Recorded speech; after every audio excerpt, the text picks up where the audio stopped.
He had survived 20 years of exile. He had built wealth from nothing, outsmarted a man who had tried to destroy him, and raised a family in a foreign land. By any measure, Jacob was a man who knew how to take care of himself. But now, standing on the bank of the Jabbok River in the dark hours before dawn, his hands were empty. His family was across the water. His gifts to his brother Esau had been sent ahead, and somewhere in that same darkness, 400 armed men were marching in his direction.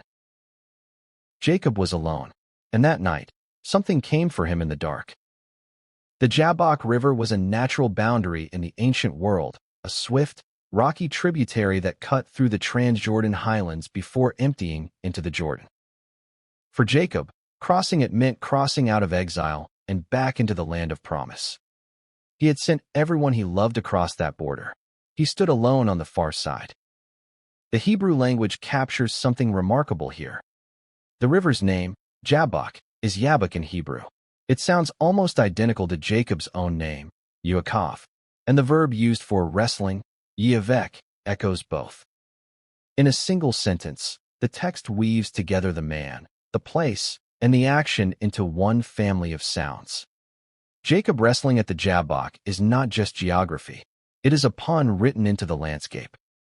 This man's very identity is the thing being contested at the river that bears his name. The text is deliberately sparse. A man wrestled with him until the breaking of the day.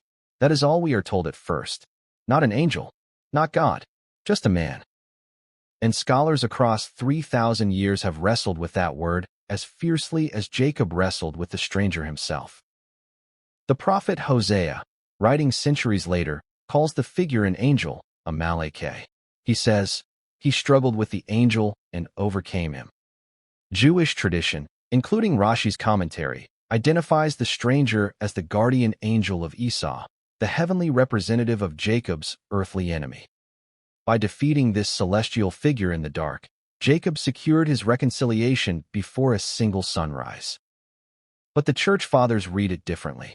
Justin Martyr, writing in the 2nd century, identified the stranger as the pre-incarnate Word of God, the second person of the Trinity appearing in human form long before his birth in Bethlehem.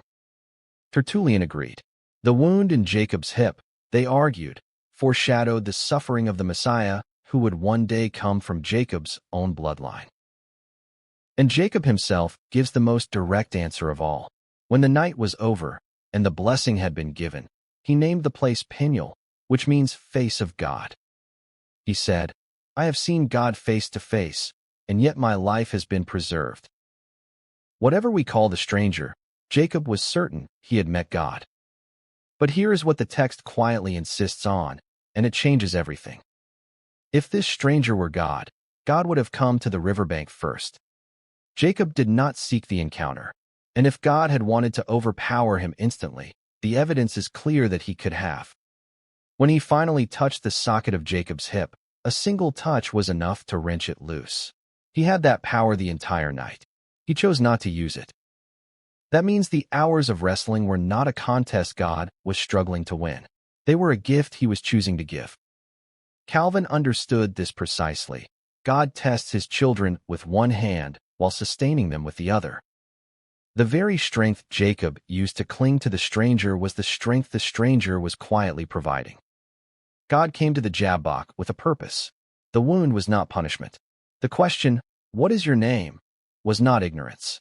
It was an invitation to the confession Jacob had needed to make his entire life. The wrestling was a blessing. The night was a gift. The turning point of the entire encounter is not the wrestling. It is a question. When the stranger saw that he could not overpower Jacob, he reached out and touched the socket of Jacob's hip. A single touch, and the joint was wrenched loose. Even then, Jacob did not release him. He said, "I will not let you go unless you bless me." And the man asked one question, "What is your name?" This was not a request for information. The stranger already knew the answer. This was a demand for confession. In the ancient world, your name was your identity, your history, your character. To say your name was to declare who you were. And Jacob said it.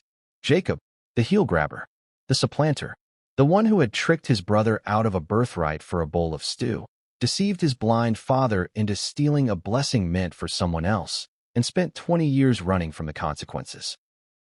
That one word, Jacob, carried the weight of a lifetime. Hosea adds a detail that Genesis leaves out. He says Jacob wept. This man, who had spent his entire life fighting, grasping, and calculating, stood in the dark with a dislocated hip, with tears on his face, and begged God for a blessing. That is the picture the Bible wants us to carry, not a conqueror standing over a fallen opponent. A broken man, weeping, clinging, and God called that prevailing. Then the stranger said, "Your name shall no longer be Jacob. It shall be Israel."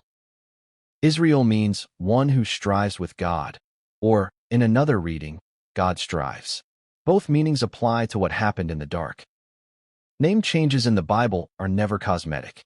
When God renamed Abram to Abraham, it was a covenant declaration. When he renamed Sarai to Sarah, it was a promise spoken into her very identity. Now, Jacob becomes Israel, and every time his descendants were called the children of Israel, they were inheriting the name of a man who clung to God in the dark and refused to let go until the blessing came. Jacob asked the stranger for his name in return. The stranger refused, but he blessed Jacob there, and he was gone. And Jacob limped across the Jabbok into the sunrise. That limp matters.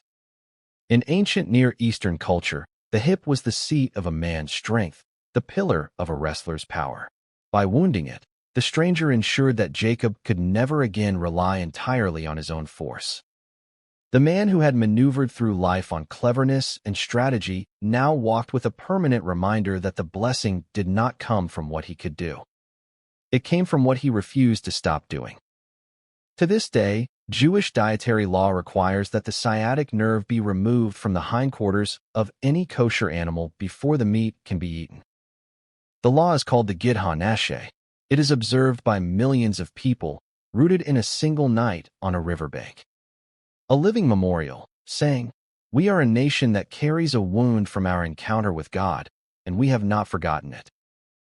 Jacob limped across the water and walked toward his brother. When Esau came running and embraced him, Jacob said something that would have been impossible to say the night before. He said, "To see your face is like seeing the face of God." The man who had just seen the face of God at Peniel was able to recognize grace in the face of the brother he had wronged for 20 years. The wound had opened him. The name had changed him. He went into that night as Jacob the deceiver. He came out as Israel, the one who strives with God. He had not prevailed by being stronger. He had prevailed by refusing to let go. That is what Peniel leaves with every reader. Not that we must be powerful enough to wrestle God into submission, but that we must be desperate enough to cling to him until the dawn comes. The wound and the blessing arrived together that night. They always do. He who saw the face of God at Peniel would never walk the same again. And neither would the world that came after him. In our next episode, we will listen to the last words Jacob said to his 12 sons, blessings and curses that reflect his entire life and his sons. Don't miss it.